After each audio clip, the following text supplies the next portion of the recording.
Now, to an intriguing story, a virtual reality show which is touring the world.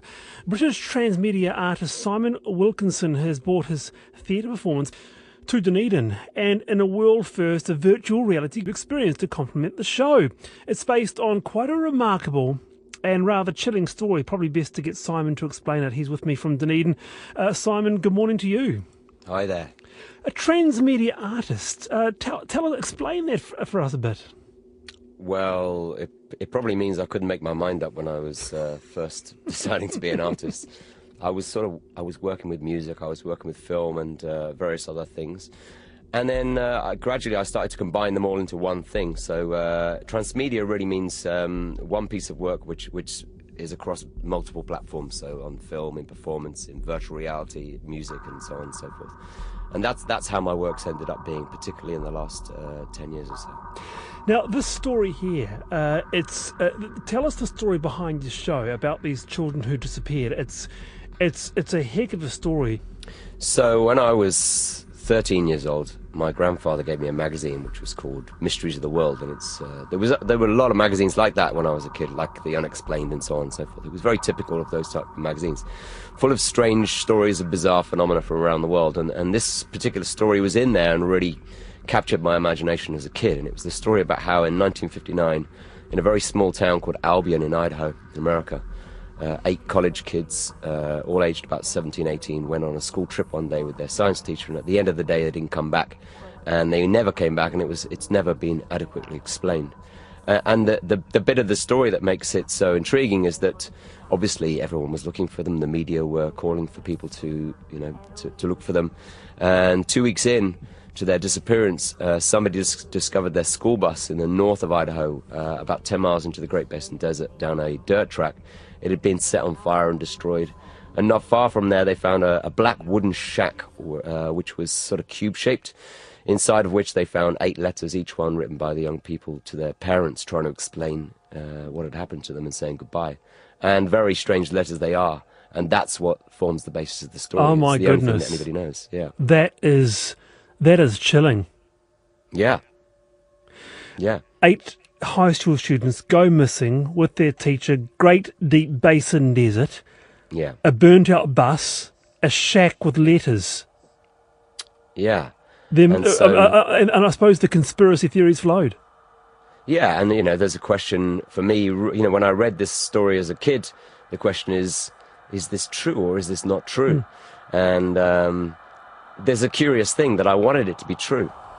And in 2014, even though it's a terrible thing that happened, there's a side of me that was so switched on by this story that I wanted it to be true. Or, it's like we want magic in the world.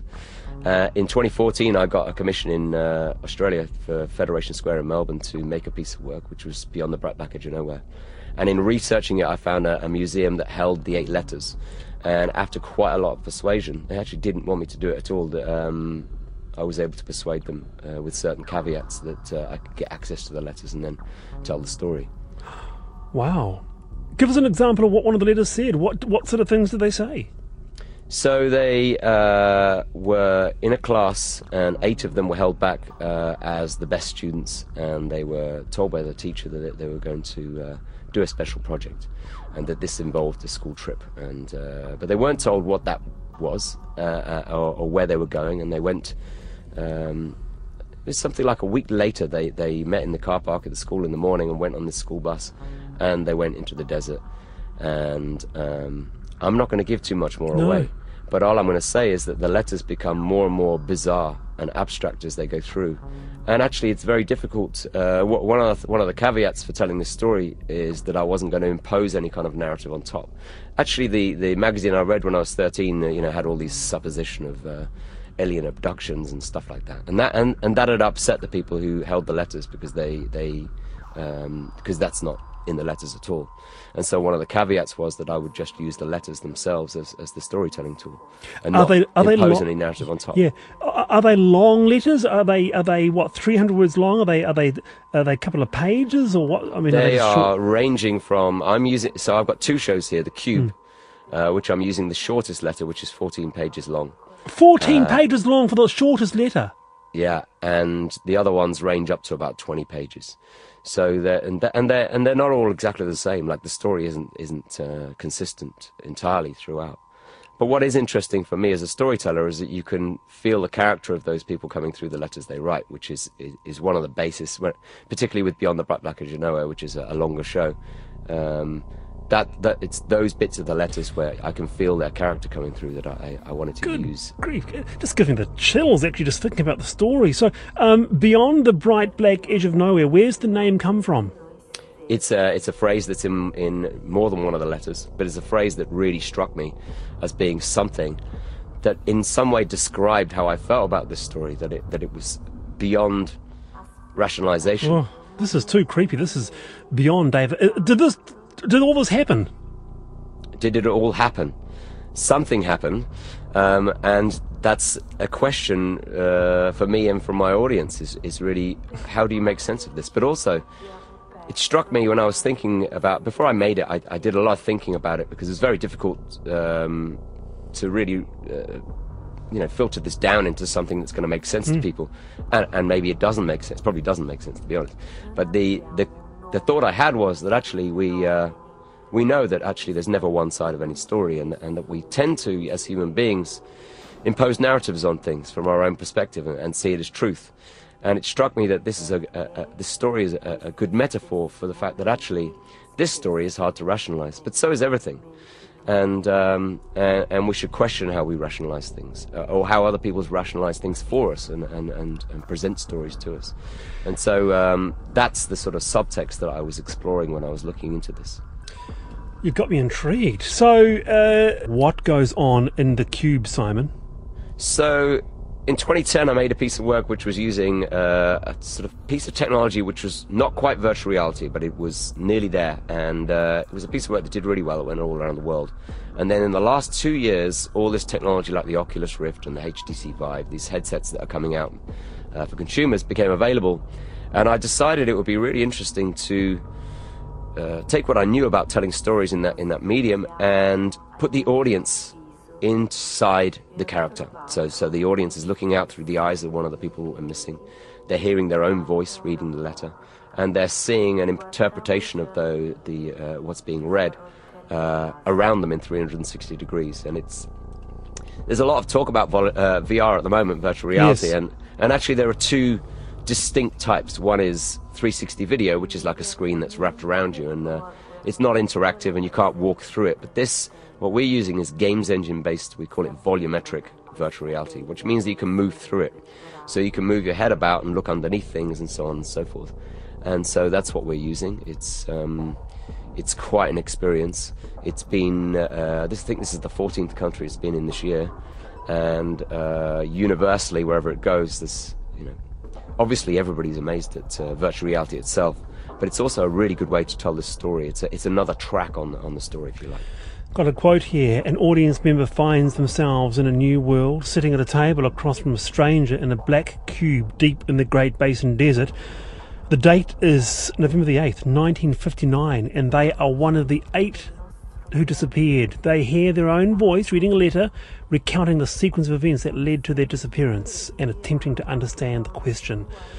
It sounds like a very immersive experience, Simon. It's this technology that's come about. For those who haven't tried it, it's really worth trying, particularly the volumetric style of VR, which is the interactive type. And for someone like me who tells stories, it's an amazing tool. It's a new medium. It's not film, it's not gaming, it's something brand new. Can it be a bit of an endurance? Is there anybody that has had to stop? I think maybe there has been, in the history of running the show, I'm trying to remember, it's probably about 5,000 people who have tried this one at a time, and I think there are 2 people who have reported nausea, which is one of the things you get with virtual reality sometimes. But actually this type of virtual reality, the interactive type, is less so, and so it's people who are particularly susceptible to nausea, which is very few people, but we've had 2 of those who've taken their heads off. They've got a cold sweat and feeling a bit ill.